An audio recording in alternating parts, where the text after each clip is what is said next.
Welcome to Concept 8.2, where we're focusing on understanding student participation at school, or the concept of participation. So what is student participation? Well, it's used in many different ways in schools. It can mean anything from simply attending class and being there, to involving students in activities and having a go, to gathering students' views and giving them a voice. And it can also mean students and teachers working collaboratively in learning and solving problems and growing new ideas, making decisions across school life. So when we look at defining student participation, we come to understand it on a continuum. It means a lot of different things to a lot of people, but everything from just turning up to being involved in decision making and influencing the way that things are at school. Why is student participation important? Well, evidence has shown us that there are many potential benefits of meaningful participation for students and for schools. In brief, those benefits include that student participation, good, authentic, meaningful participation, motivates students, fosters a sense of belonging, builds positive relationships, leads to more creative and personalised teaching and learning. It also provides an experience of a more democratic culture or democratic society in which students already live and which we're preparing them to be active contributors to. In other words, students learn to participate by participating. If we want them to be good citizens later, we give them a go at being that now in a democratic kind of an environment. It helps students feel valued and it supports students' well-being. So lots of studies, small scale usually, but and qualitative studies have been done to date that have identified the benefits of student participation. We know, though, that student participation is not an optional extra. So there's a view that, well, that's really nice, but the ways that you approach student participation, if you're offering this or you're offering that for students to participate more fully, that's an added extra. Well, it's not an optional extra because Australia is a signatory to the United Nations Convention on the Rights of the Child. And that means that we need to be able to show the ways in which we're observing things like Article 12 of the Convention that says the child who is capable of forming his or her own views has the right to express those views freely in all matters affecting the child. And importantly, Laura Lundy in her work points out that the practice of actively involving students in decision making should not be portrayed as an option, which is the gift of adults, but it's a legal imperative, which is the right of the child. So it's not about the fact that schools choose to make student participation more meaningful or authentic. It's the fact that they are required to, in order to be able to observe what's required under the UN Convention on the Rights of the Child. We often use student voice interchangeably with participation. So we will often refer to student voice rather than student participation. And in that sense, the concept of voice has become a bit of a proxy term for participation.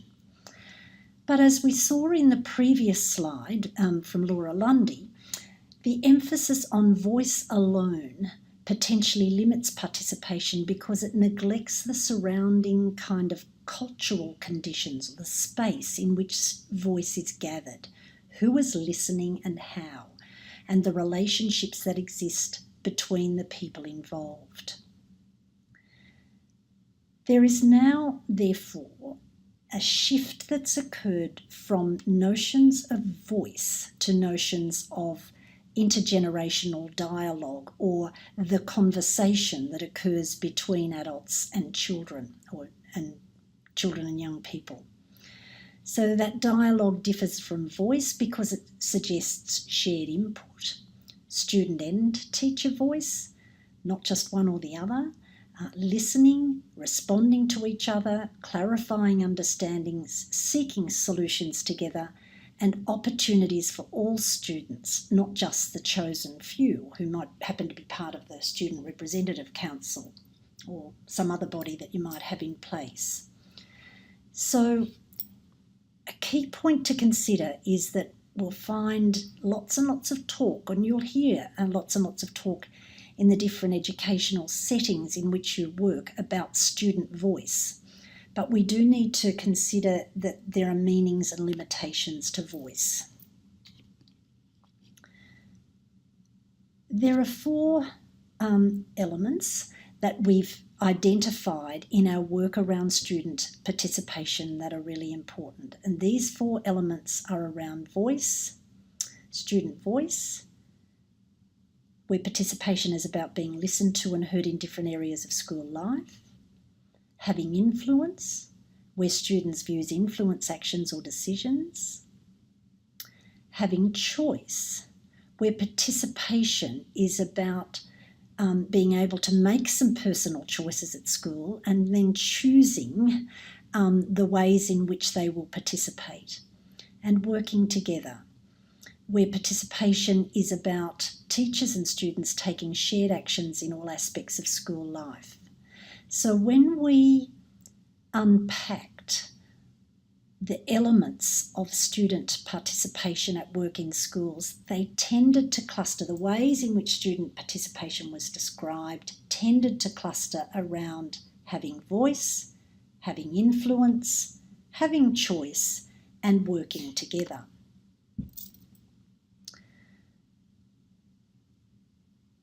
But participation at school is not just about having a student representative council.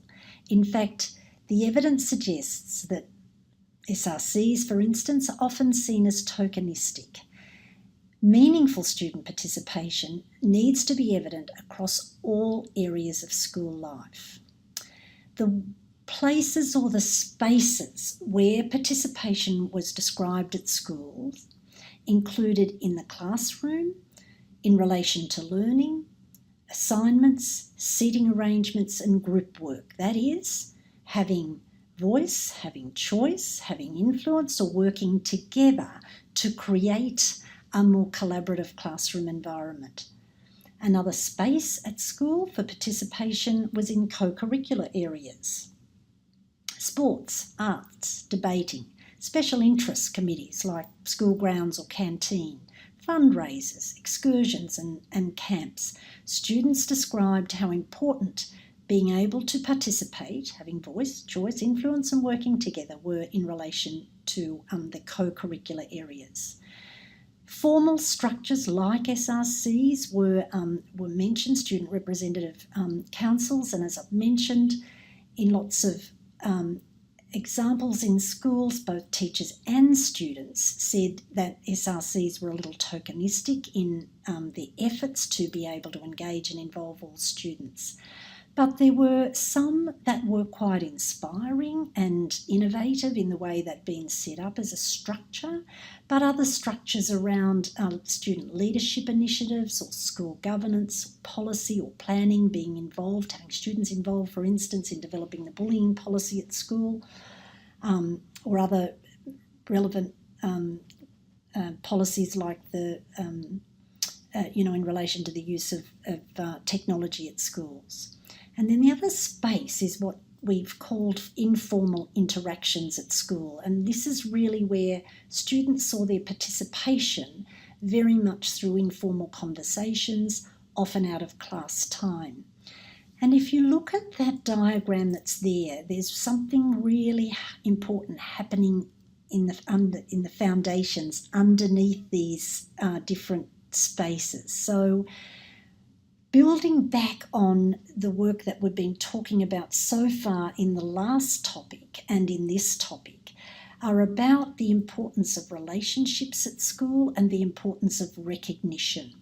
And when students describe meaningful, authentic experiences of participation in classrooms, co-curricular, formal structures and informal interactions, They were very often describing contexts in which relationships were positive and where they experienced a sense of being cared for, valued, or respected. So that's that recognition at work. So participation, the experience of participating was offering an experience of recognition at the same time.